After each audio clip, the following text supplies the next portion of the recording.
दर्शक महानुभावहरु नमस्कार। जनधारणा खबरको युट्युब च्यानलमा यहाँहरूलाई स्वागत गर्न चाहन्छु। म निमकान्त पाण्डे। आज यो वर्षको अन्तिम दिन अथवा 2079 को अन्तिम दिन 2079 चैत्र 30 गते रवि लामिछाने सञ्चारकर्मीको रूपमा कार्यरत रहँदा निकै चर्चित र लोकप्रिय व्यक्तित्व बने। राजनीतिमा आएको छोटो समयमै लोकप्रियता झन् चुलियो उनको पार्टी राष्ट्रिय पार्टीको रूपमा जनताबाट अनुमोदित भयो। जनताले गरुङ्गो भारी बोकाएर पठाइदिए रवि लामिछानेको काँधमा। रवि लामिछानेले पनि नचिताएको, सोच्दै नसोचेको त्यो जिम्मेवारी रवि लामिछानेको काँधमा आइपुग्यो। हुन पनि स्थापित पुराना राजनीतिक पार्टीका नेताहरूले पनि रवि लामिछानेलाई मनग्गे सहयोग गरे। सञ्चार क्षेत्रबाट पनि रवि लामिछानेले सहयोग समर्थन नपाएका होइनन्, राम्रो समर्थन पाए। केही सञ्चार माध्यमहरूमा नागरिकता सम्बन्धमा प्रश्न उठ्यो। नागरिकता सम्बन्धमा प्रश्न उठ्नु स्वाभाविक थियो। जुन स्वाभाविक थियो भन्ने कुरा स्वयं रवि लामिछानेले स्वीकार गरेको विषय हो। उनले नागरिकता पुनर्प्राप्ति गरिसकेका छन्। नागरिकता पुनर्प्राप्ति गर्दै गर्दा उनको गृहमन्त्री पद गएको थियो, उनको सांसद पद गएको थियो, तर उनले गृहमन्त्रीको रूपमा के काम गरेका थिए भन्ने कुरा बाहिर सार्वजनिक भएको थिएन। कुनै पनि व्यक्ति नयाँ पात्रको रूपमा जब जिम्मेवारीमा पुग्छ त्यसलाई कर्मचारी तन्त्रले फसाउन पनि प्रयास गर्छ। रवि लामिछाने गृह मन्त्रालयमा 32-33 दिन काम गर्दा फसाइएका पनि हुन सक्छन्, उनी जानी फसेका पनि हुन सक्छन्। एउटा गम्भीर मुद्दा अहिले सञ्चार माध्यमहरूमा रवि लामिछाने माथि प्रश्न उठाउने गरी चर्चामा आएको छ। राष्ट्रिय परिचय पत्र किन आवश्यक ठानियो? यो देशको निम्ति नागरिकता प्रमाणपत्र छँदै थियो। नागरिकता प्रमाणपत्रले राष्ट्रिय परिचय पत्रको काम गरेकै थियो।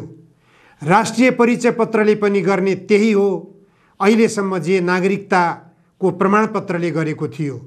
नागरिकताको प्रमाणपत्र प्रत्येक नागरिकको 3 पुस्ते र उसको वासस्थानको ठेगाना, उसको जन्ममिति, यति हो नागरिकताको प्रमाणपत्रले दिने व्यक्तिको परिचय। राष्ट्रिय परिचय पत्रले पनि दिने परिचय त्यति हो। तर नागरिकताको प्रमाणपत्रलाई विस्थापित गरेर राष्ट्रिय परिचय पत्र ल्याउन किन खोज्यो सरकारले? किन यहाँ राष्ट्रिय परिचय पत्रको भार जबरजस्ती थोपरियो? यो प्रश्न सञ्चार माध्यमहरूमा उठिरहेको थियो, राजनीतिक क्षेत्रमा पनि उठिरहेको थियो। प्रत्येक नागरिकहरूलाई यो भार किन बोकाइयो?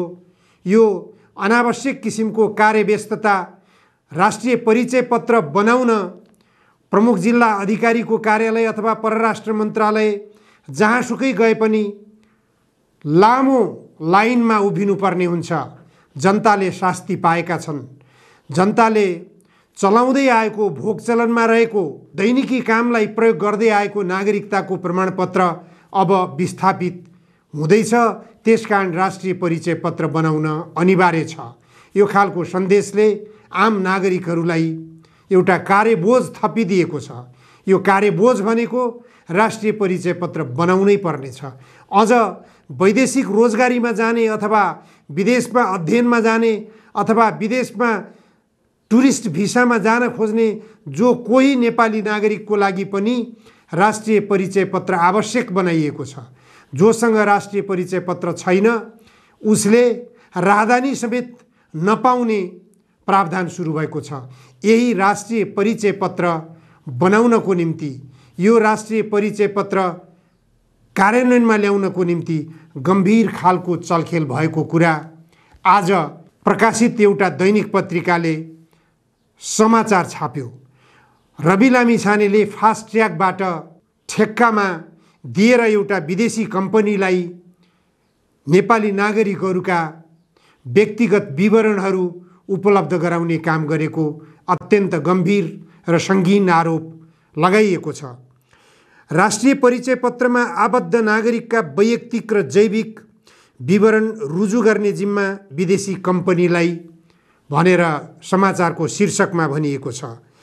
पुस 11 गृहमन्त्रीको शपथ लिएको तेस्रो दिनमै कार्यविधि स्वीकृत गरे रवि लामिछानेले। त्यो समाचारमा भनिएको छ। प्रतिस्पर्धामा एक मात्र कम्पनीलाई उतारेर माघ 12 ठेक्का दिइयो र माघ 13 रवि लामिछाने मन्त्रालयबाट अथवा गृहमन्त्रीबाट बहिर्गमित हुनु पर्यो। राष्ट्रिय परिचय पत्रमा सङ्कलित वैयक्तिक र जैविक विवरण रुजु गर्ने जिम्मा विदेशी कम्पनीले पाएको दाबी उक्त समाचारको छ। एउटा विदेशी कम्पनीको नेपाली एजेन्टलाई यस्तो इजाजत दिने निर्णय राष्ट्रिय स्वतन्त्र पार्टीका सभापति रवि लामिछाने उपप्रधानमन्त्री तथा गृहमन्त्री भएको तेस्रो दिन थालेर उनको बहिर्गमनको अघिल्लो दिन सकिएको हो, समाचारमा भनिएको छ। समाचारले अगाडि भन्छ, पुस 11 उपप्रधान तथा गृहमन्त्रीको शपथ लिएका लामिछानेले 2 दिनपछि राष्ट्रिय परिचय पत्रका विवरण रुजु गर्ने जिम्मेवारी निजी कम्पनीलाई दिने गरी कार्यविधि जारी गरेका थिए। मन्त्रीस्तरीय निर्णयबाट स्वीकृत भएको सोही कार्यविधिका आधारमा एडभान्टेज इन्टरनेसनल प्रालीले एक्लै प्रतिस्पर्धा गरेर इजाजत पाएको छ। अर्थात् यो एडभान्टेज इन्टरनेसनल प्रालीसँग अन्य कुनै पनि कम्पनी प्रतिस्पर्धामा आएको थिएन। एकजनालाई मात्र प्रतिस्पर्धामा राखेर यो कामको जिम्मेवारी दिएबाट तत्कालीन गृहमन्त्री रवि लामिछानेमाथि गम्भीर प्रश्न खडा भएको छ। कार्यविधि स्वीकृत, बोलपत्र आह्वान, योग्यता मूल्याङ्कन, छनौट र इजाजत प्रदान गर्ने काम फास्ट ट्र्याकबाट गरी लामिछानेको बहिर्गमनको अघिल्लो दिन माघ 12 यो काम सम्पन्न गरिएको थियो। राष्ट्रिय परिचय पत्र तथा पञ्जीकरण विभागले सङ्कलन गरेको विवरणलाई एकीकृत सार्वजनिक सेवासँग जोड्ने सरकारी योजना छ।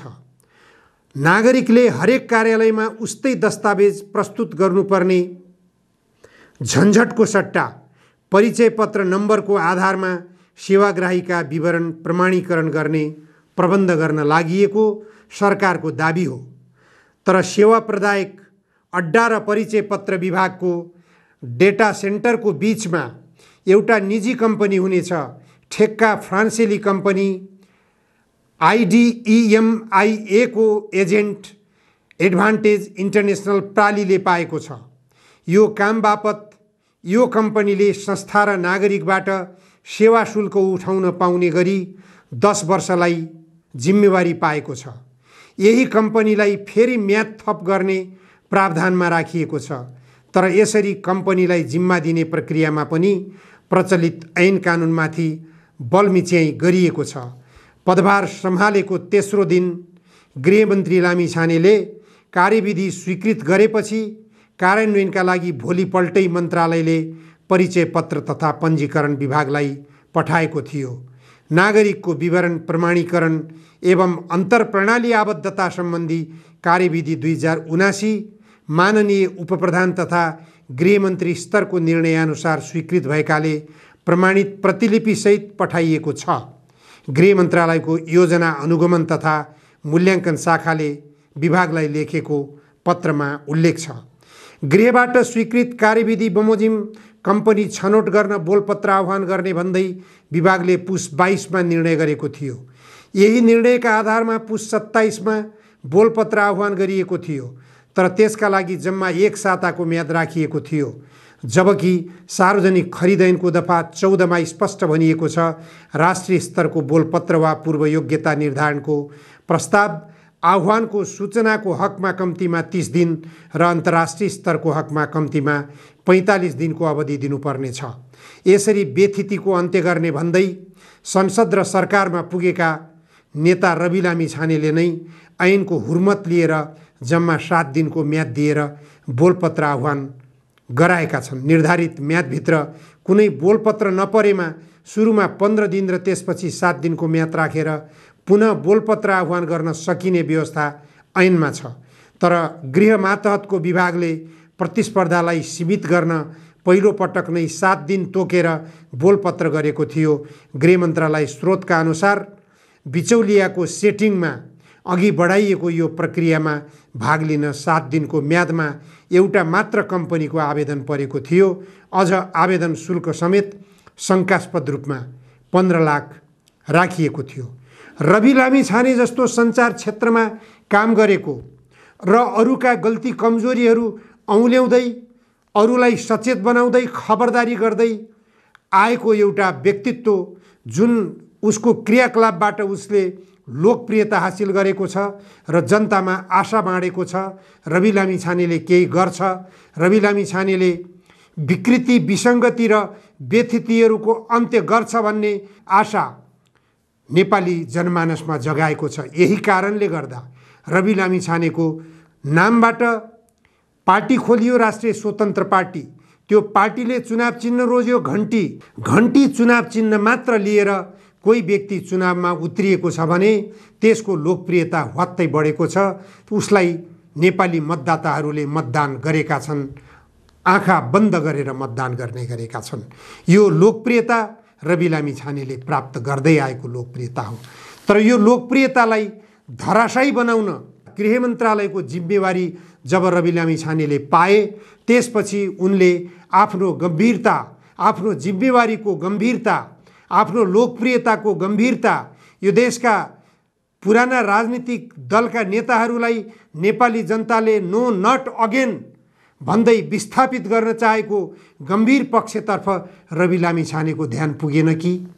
यो प्रश्न गम्भीर रूपले उठ्नु स्वाभाविक हो। अहिले रवि लामिछानेले कसैप्रति अहिले औँला ठड्याउनुभन्दा रवि लामिछानेमाथि उठेको यो गम्भीर प्रश्नको जवाब, तथ्य के हो, सत्य के हो, स्पष्ट रूपमा जानकारी गराउन जरुरी छ। यति छिटो फास्ट ट्र्याकबाट यस्तो गम्भीर सवाल, विदेशी कम्पनीले नेपाली नागरिकहरूको विवरण प्राप्त गर्ने ठेक्का सम्बन्धी काम बिना प्रतिस्पर्धा किन दिइयो? अझ यसमा अरबौं रुपियाँको आम्दानी विदेशी कम्पनीले गर्ने कुरा पनि खुलासा भइसकेको छ। यस्तो काम अन्य कुनै राजनीतिक दलको नेताले गरेको भए रवि लामिछानेजीले उसको कति खेदो खन्नुहुन्थ्यो होला। बुरुक्क उफ्रेर उसको नाकको डन्डीमा लात्ताले हिर्काएर उसको नाकको डन्डी भाँचिदिनुहुन्थ्यो होला। पक्कै पनि रवि लामिछानेमाथि यति बेला प्रश्न उठ्नु स्वाभाविक हो, किनभने रवि लामिछाने प्रति नेपाली जनताको विश्वास सँगसँगै आशंका पनि छ। त्यसकारण रवि लामिछानेले होसियारीपूर्वक काम गर्नुपर्ने, रवि लामिछानेले जनतामाथि धोकाधडी नगर्ने, रवि लामिछानेले गद्दारी नगर्ने, रवि लामिछानेले राष्ट्रघात नगर्ने, रवि लामिछानेले जनघात नगर्ने बोलीबाट होइन, भाषणबाट होइन, कामबाट हो। त्यो काम गरेर देखाउनु पर्ने गम्भीर दायित्व, गम्भीर जिम्मेवारी रवि लामिछानेमाथि आइपुगेको हो। रवि लामिछानेले अहिले पनि जे कुरा बोलिरहन्छन् उनको बोलीमा दम छ, उनको बोलीमा आकर्षण छ, उनको बोलीमा जनताको विश्वास छ। त्यो विश्वासलाई विश्वासमै रहिरहन दिन रवि लामिछानेलाई दबाब छ भन्ने कुरा रवि लामिछानेले बुझ्न जरुरी छ। उनको उम्मेदवारहरूको चयन उपचुनाव हुँदै गर्दा आफ्ना सहयात्रीको रूपमा जस्ता पात्रहरूलाई उनले चुन्न पुगेका छन्, ती पात्रहरू विवादित छन् भन्ने कुरा मैले धेरै पटक बोलेको छु। एकैजना व्यक्तिको विरुद्धमा धेरै पटक उच्चारण गरिरहन आवश्यक छैन। तर रवि लामिछानेले एमसीसी सम्झौताको पक्षमा धुवाँधार वकालत गर्ने व्यक्तिलाई आफ्नो पार्टीको तर्फबाट किन टिकट दिए? यो प्रश्न रवि लामिछानेमाथि तबसम्म उठिरहनेछ जबसम्म एमसीसी सम्झौताको तथ्यबाट जनता आतंकित हुने छैनन्। जुन बेला जनताका घरबासहरू उठिवास हुनेछन् एमसीसी सम्झौता कार्यान्वयनको निम्ति, जुन बेला जङ्गल विनाशको अभियान सुरु हुनेछ एमसीसी सम्झौता कार्यान्वयनको निम्ति, जुन बेला जनताको जग्गा जबरजस्ती लुट्न खोजिनेछ एमसीसी कार्यान्वयनको निम्ति, जुन दिन नेपाली जनताले भोग गर्दै आएका यहाँका नदी नालाहरू सबै अतिक्रमित हुनेछन् र भारतको गोरखपुरमा लगेर विद्युत भण्डारण गरिनेछ एमसीसी सम्झौताको लागि, र साथै जुन दिन नेपालका खनिज पदार्थहरूमा अमेरिकाको दादागिरी हस्तक्षेप हुनेछ र अमेरिकाले कब्जा जमाउनेछ एमसीसी सम्झौताको लागि, त्यति बेला मात्र रवि लामिछानेले कति राष्ट्रघाती काम गरेछन् यो उपचुनावको दौरानमा एउटा एमसीसी सम्झौताको खुङ्खार पक्षधर, एमसीसी सम्झौताको दलाललाई आफ्नो पार्टीको तर्फबाट उम्मेदवार बनाएर,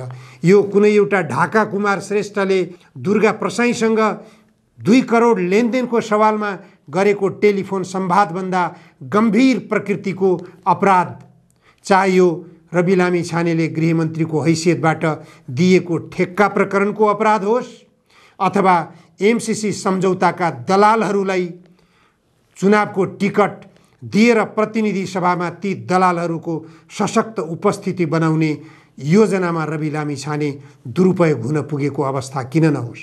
यस्ता सवालमा रवि लामिछाने आफै जानी दुरुपयोग भइरहेका छन् अथवा रवि लामिछानेलाई फसाइएको छ। रवि लामिछाने फस्दैछन्, यो भोलिका दिनहरूले स्पष्ट हुँदै जाला। उनीमाथि संसदभित्रै पनि गम्भीर प्रश्न उठिसकेको छ। संसदभित्रबाट उठेका प्रश्नहरू, सञ्चार माध्यमबाट उठेका प्रश्नहरू र सडकबाट उठेका प्रश्नहरूको जवाफ एक एक गरेर रवि लामिछानेले जिम्मेवारी पूर्ण ढङ्गले दिनुपर्छ। जवाफ दिनबाट पन्छिने सुविधा कमसेकम अरू राजनीतिक दलहरूले पाए पनि रवि लामिछानेले पाउँदैनन्, किनभने उनीप्रति जनताको ठुलो विश्वास र भरोसा छ। हस्, आजलाई यति मात्र। धन्यवाद, नमस्कार।